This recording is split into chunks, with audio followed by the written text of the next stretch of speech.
Alors, bonjour Sébastien, tu es Bonjour. responsable du pôle Pixel. Est-ce que tu peux nous expliquer ce qu'est le pôle Pixel? Alors le pôle Pixel, c'est un site d'implantation pour les entreprises sur les nouveaux médias. Alors qui s'est construit d'abord sur la partie cinéma, puisque l'origine du pôle, ce sont les studios 24, où s'est tourné notamment Kaamelott, et qui s'est étendu avec deux nouveaux studios de cinéma qui s'appellent Lumière 1 et Lumière 2, et surtout avec 16 000 m² de bureaux, qui est destiné à accueillir des entreprises du cinéma et d'audiovisuel, bien entendu, parce que ça c'est la cible principale, on va dire, du pôle, mais également sur du jeu vidéo, du web et du multimédia. Et on accueille aujourd'hui une soixantaine d'entreprises, dont le pôle de compétitivité Imaginov. Donc, comment au quotidien cela fonctionne? Est-ce qu'il y a des interactions entre les différentes entreprises présentes? Et comment vous êtes amené à développer des synergies entre tous ces acteurs? L'objectif, c'est effectivement de faire en sorte que les entreprises puissent travailler entre elles. Alors, on a un objectif, c'est effectivement de travailler sur la création de contenu qu'on appelle aujourd'hui transmédia. On a des problématiques autour de la convergence des supports. On a effectivement aujourd'hui des écrans qui sont multiples. On a des salles de cinéma, bien entendu. On a des téléviseurs, des tablettes, des smartphones et un ensemble de compétences qui permettent de diffuser des contenus sur ces différents supports. Et donc, l'objectif, effectivement, de la présence de toutes ces entreprises sur le pôle, c'est de travailler autour de la création de ces nouveaux contenus et de faire en sorte qu'on ait par la proximité entre les entreprises des projets qui se montent ensemble et des entreprises qui travaillent ensemble autour de ces contenus.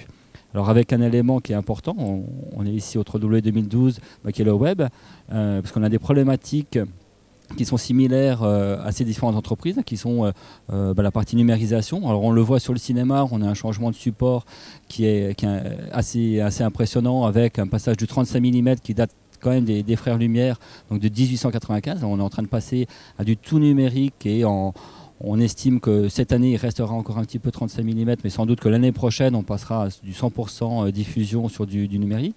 Et c'est vrai également sur les autres secteurs, sur le jeu vidéo où on joue online. On a un bon exemple sur le stand du Grand Lyon où on a Core Expert qui nous présente sa solution youriding.com sur lequel on est sur une plateforme de jeu en ligne. Et c'est vrai également sur tous les autres secteurs. Et l'idée, c'est bien aussi d'avoir des entreprises du web qui sont présentes sur le pôle pour travailler sur cette question de la diffusion également sur le web.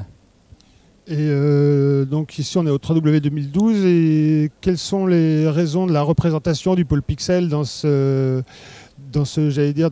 événement international? Alors, on a très concrètement 3 boîtes du pôle Pixel qui sont présentes sur le stand du Grand Lyon.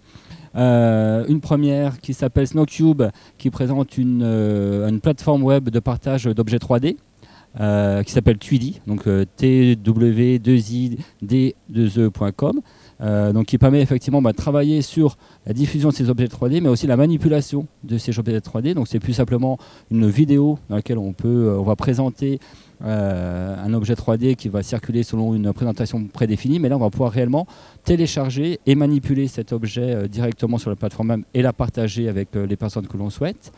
On a une deuxième boîte qui s'appelle Adways, qui réalise des formats de vidéos interactives qui sera présente demain et après-demain, avec la présentation justement d'une vidéo de promotion de l'agglomération lyonnaise et des différents acteurs de l'agglomération, et là qui est cliquable. Donc on est bien sur ces nouveaux supports également. Et enfin une entreprise qui s'appelle 4Expert, qui fait du web marketing, qui viendra présenter également ses solutions en SaaS. Et voilà, l'idée c'était aussi de montrer qu'il y a un certain nombre de choses qui se passent en matière de web sur le pôle Pixel, donc de promouvoir ces entreprises qui sont aujourd'hui présentes sur le pôle.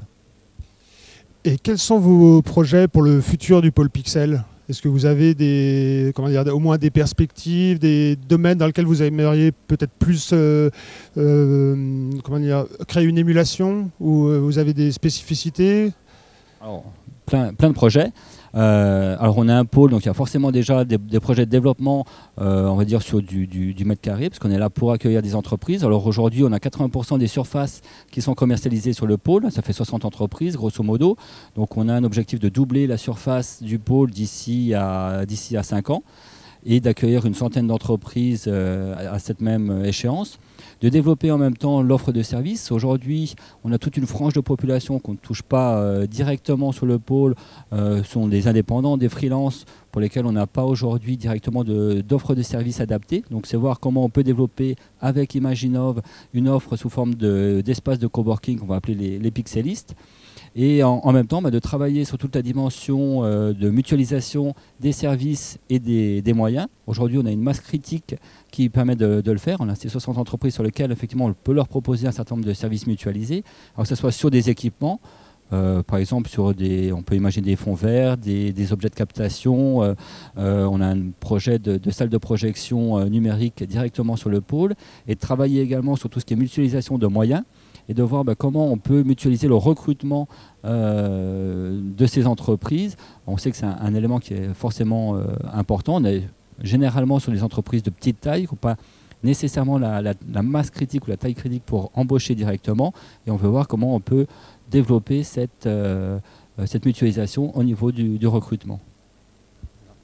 Très bien, je vous remercie et bonne continuation. Merci également.